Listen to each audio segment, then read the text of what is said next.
You won't believe the tea we're spilling today. From secret breakups to shocking lies, this is Unreal Tea.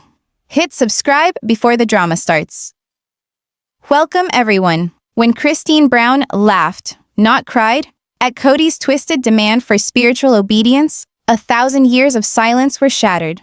That wasn't just the moment she discovered her freedom.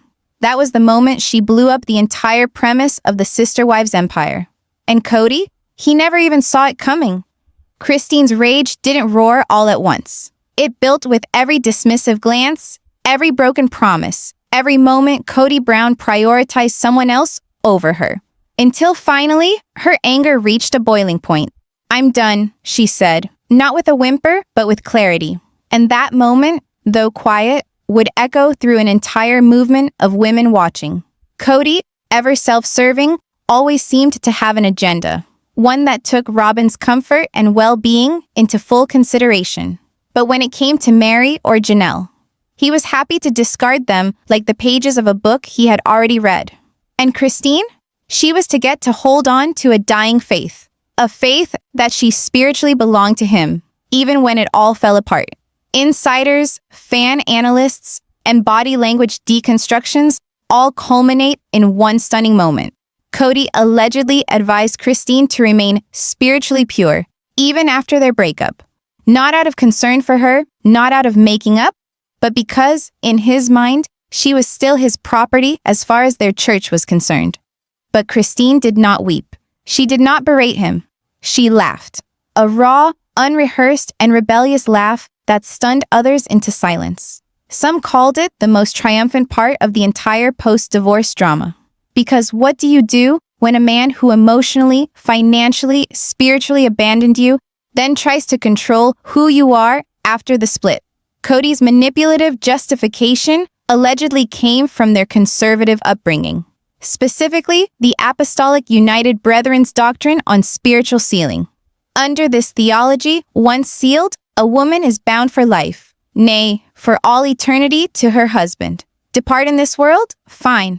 But violate the seal, and you're spiritually doomed. And yeah, I'm told that the word destroyed appears several times in these teachings. So when Cody passively, or at least subtly, implied that Christine shouldn't be so quick to move on, she knew what it was. An echo of control disguised in the pretender of faith. This wasn't an emotional thing, it was about power. Christine, once conditioned to think obedience was salvation, no longer subscribed to the lie. Her laughter wasn't disrespect. It was liberation. That laugh had unleashed a discussion everyone had whispered about, but never dared to scream. What if the spiritual connections were nothing more than another ploy? Christine had worked the line for years, but she'd had enough. That she'd be sinning before heaven for having fun beyond Cody's approval was preposterous. Particularly from a man who courted Robyn while still being legally wed to 3 other ladies, who paraded favoritism around, who built a palace with one wife and the rest had to scramble to impress him. Christine didn't leave. She took back.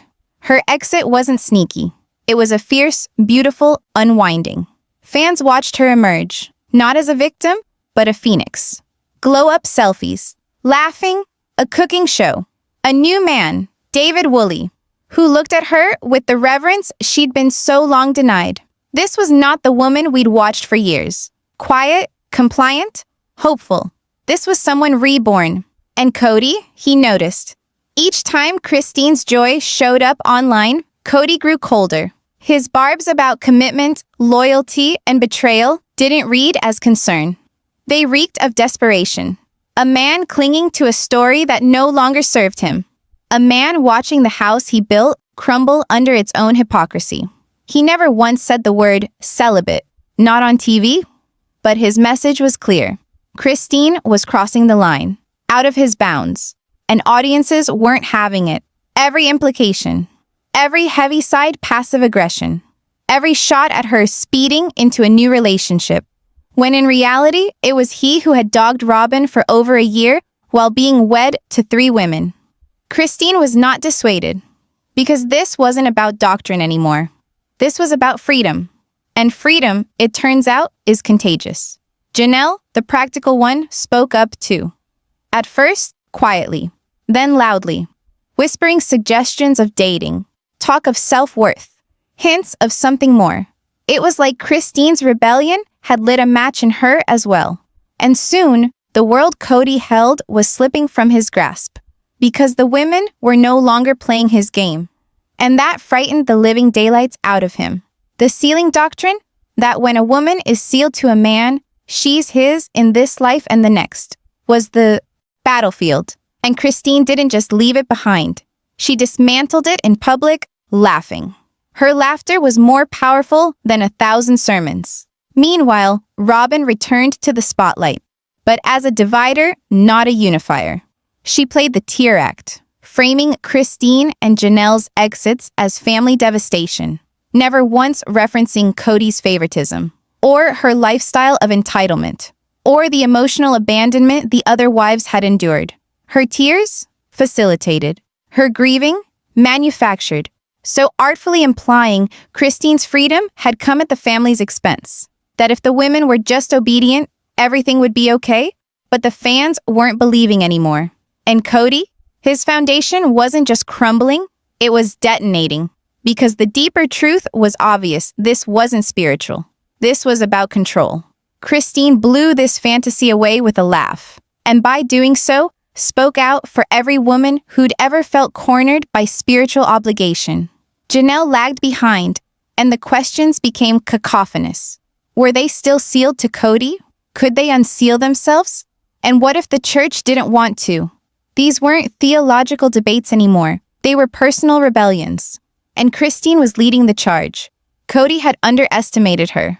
He thought she'd keep quiet, that she'd wait, that she'd be perpetually alone. But she wasn't. She danced into her new life, unapologetically alive. And every time she smiled, there were applause from the fans, because they saw themselves in her. And Cody? He lost it. The rage, the resentment, the way his once assured voice began breaking at the stress of the public spotlight. Fans saw it not as spiritual pain, but ego. Cody was not grieving love. He was grieving power. Because Christine's laughter was not rebellion on its own. It was a revolution. One that Robyn's heartache could not drown. One that Cody's doctrines couldn't contain.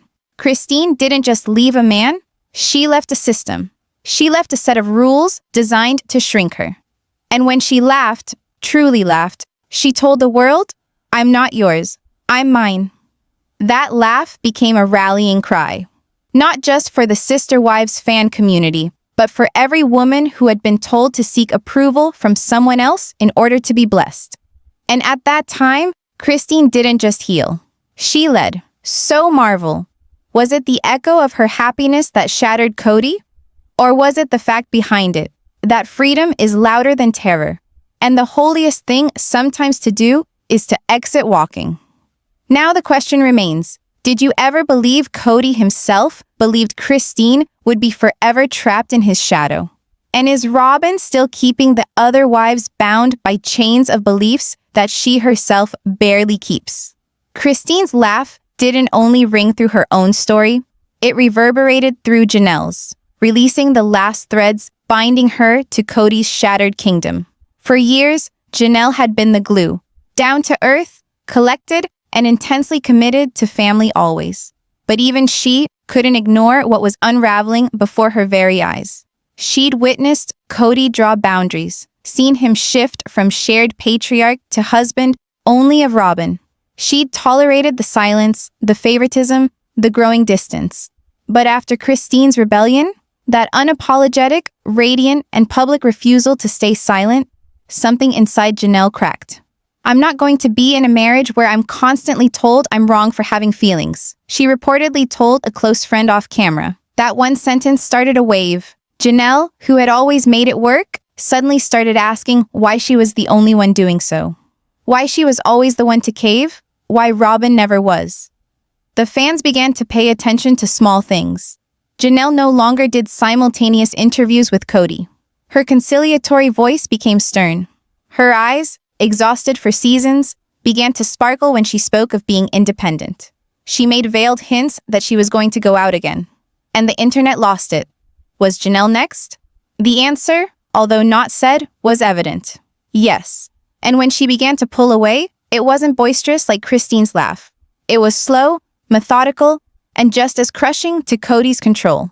Her words weren't defiant on the surface. They were incisive.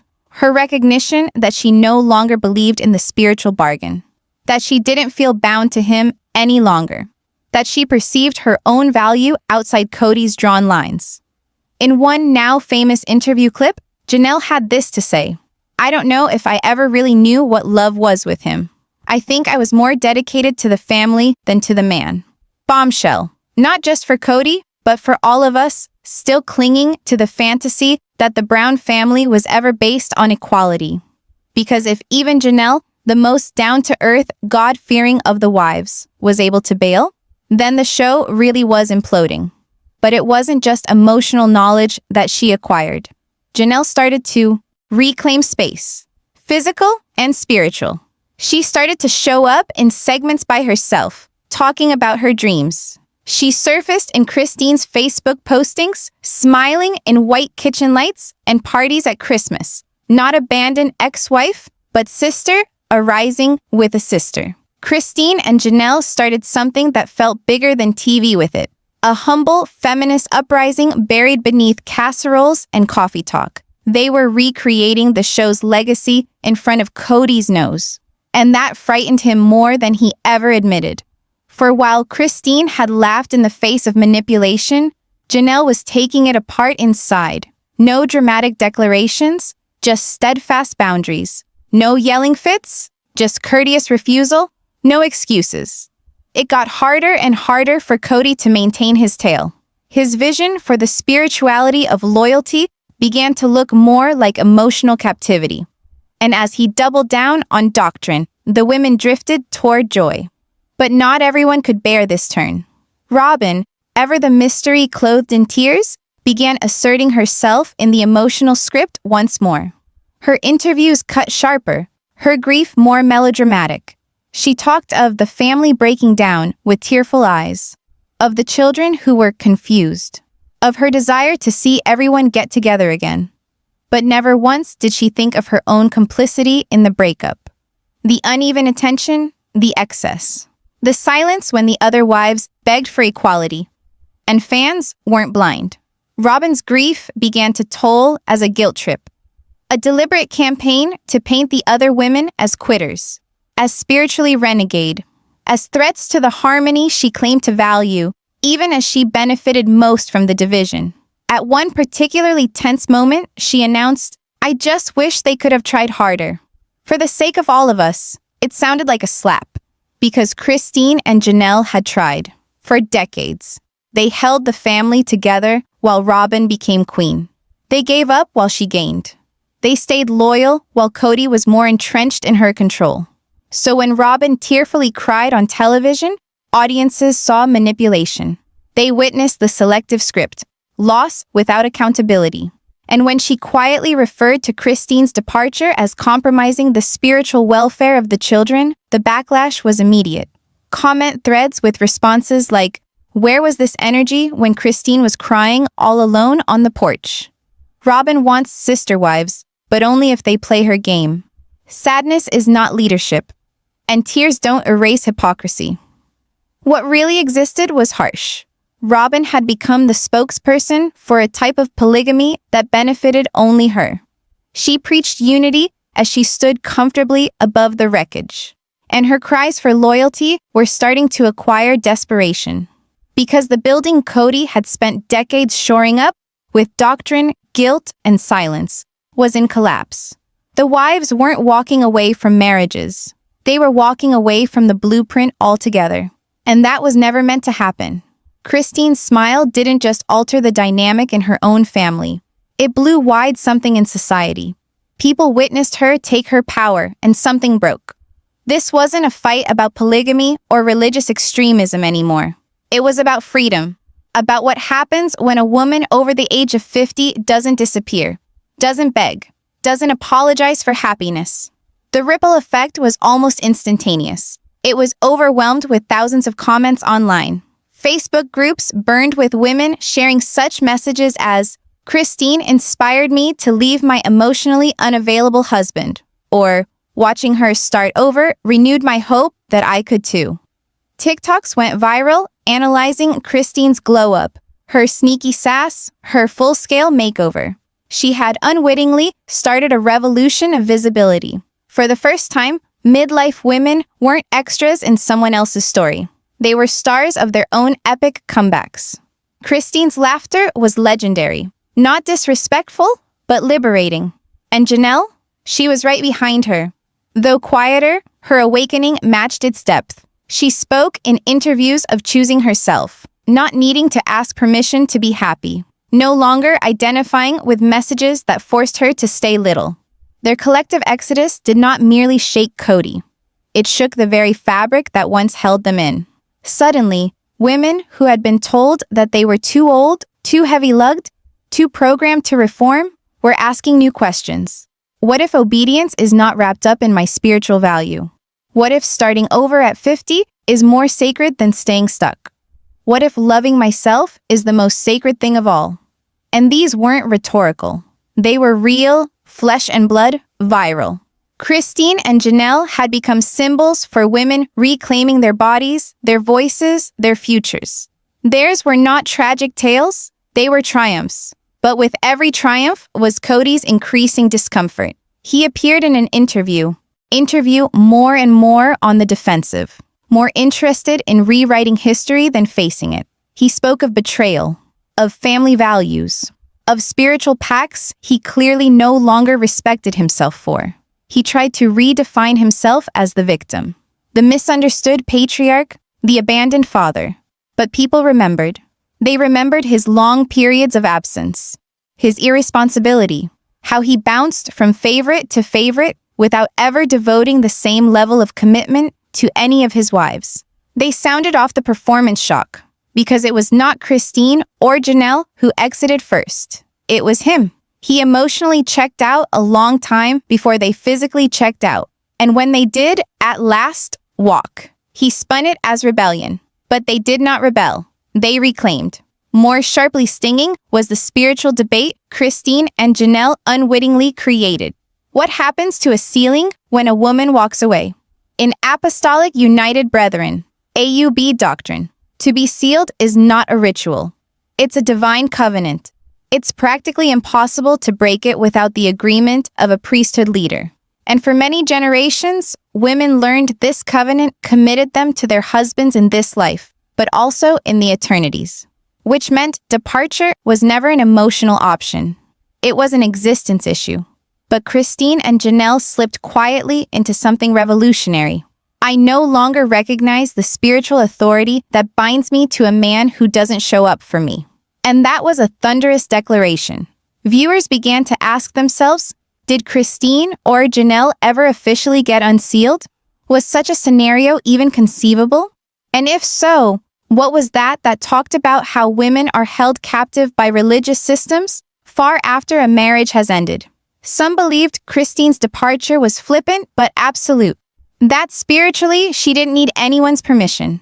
That joy itself was proof of her opening.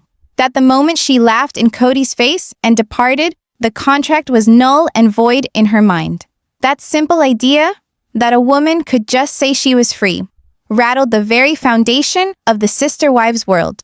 Because if Christine could do it, then others could. And the revolution was underway. Comment threads became confessionals.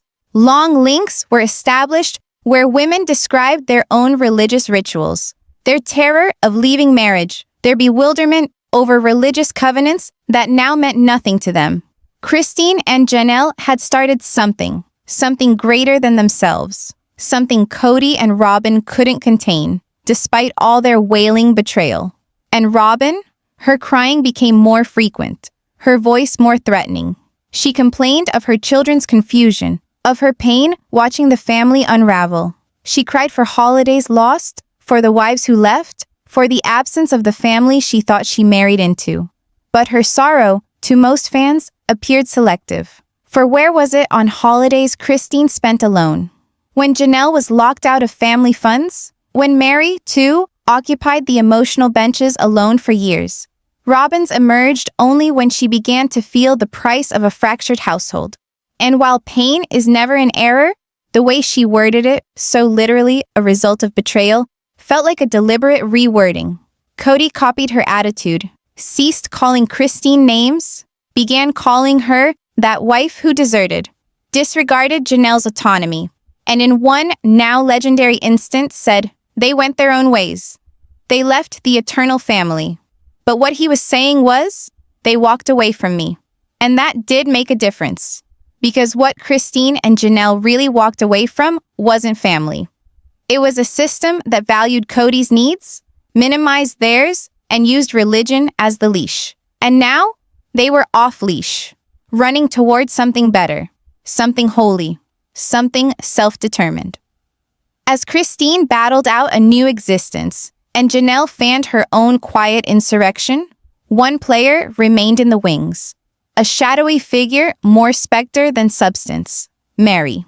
Meri had played for decades the dedicated wife, even as the inner life fell apart. She lingered past the point at which affection waned, clinging to the hope that fidelity would be its own reward.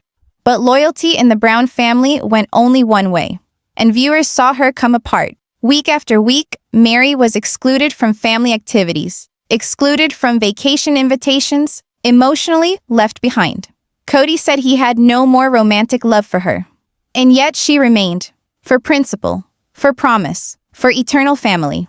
But as Christine's smile lit up screens and Janelle's voice grew firmer, Meri's silence became heavier, not out of peace, but out of pressure.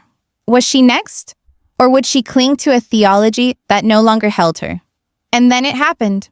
In a quiet but seismic moment, Meri finally said the words that cracked her own. Chain. I realized I've been holding on to something that no longer exists. It was less explosive than Christine's laugh, less declarative than Janelle's independence, but it was no less revolutionary, because Meri represented the last domino, the one who had endured the most public humiliation, the wife whose catfish scandal was a tabloid rumor, the woman who sat opposite Cody, almost begging for crumbs of affection as he discussed loyalty as if it were a weapon. Her release hurt, but powerful. And Cody was no longer a patriarch either. He was a man who had one wife and an empire unraveling in front of millions. Robyn clung harder. Her interviews became combative. Her tears flowed freely, but the beauty was lost. Instead was bitterness, disguising itself in smooth words and sacred lingo. She lamented over the loss of family cohesion, but never the one-sided rise of her own to favored station. She wept over the broken ties, but never the lopsided sharing of Cody's affections. To some listeners, she was not only a participant, but a partner to the very disparity that drove the rest away. And Cody? He got caught up in contradictions. One moment, he railed against Christine's treachery of the faith. The next, he wrote off the entire religion as being outdated. He preached spiritual sealing, then trashed it. He longed for oneness, then accused everyone else of being divided. It was the most glaring sign that he wasn't a spiritual guide, not a protector, not a guru. He was a man in desperate need of getting back a tail he'd already lost. The reality is that Christine didn't leave him. She grew out of him. She became more of her joy, more of her truth, more of herself that didn't require permission. And in doing so, she exposed the inherent weakness of a system that had thrived on silence. Her legendary laugh was the first stone thrown against the stained glass windows of religious authority.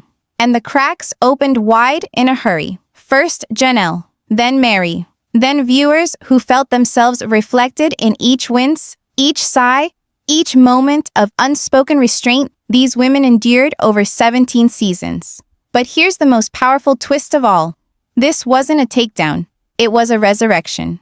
Christine didn't merely survive. She flourished. Marriage, love, liberty, and perhaps most healing of all, unashamed joy. Because at its core, her story is not one of vengeance. It's one of taking back the sacred.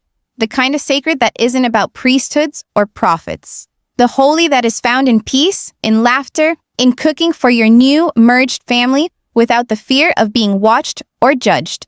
And for the millions who watched this saga unfold, the message was clear. You are allowed to begin again. Even decades later. Even after dogma, even after disillusionment, you are allowed to laugh. You are allowed to walk away. You get to build your own eternity. And that might be the most authentic freedom of all. So now, with Meri's gentle exit, Janelle's metamorphosis, and Christine's shout it from the mountaintops rebirth, the Sister Wives chapter in its initial incarnation is over. What we have left is not a broken family, but 3 women who would not stay small. So here's the ultimate question for us all to consider. Was Christine's laugh the start of the end? Or was it the start of something so much stronger? The redefining of what spiritual strength really means. Because in the end, it wasn't Cody's faith that endured. It was Christine's freedom. This family's drama is far from over. So smash. Like if you're cheered Team Wives, subscribe for the next explosive update and drop a comment below. Who do you think will win? Stay shady, stay curious, and I'll see you in the next scandal. Behind TLC, Sister Wives out.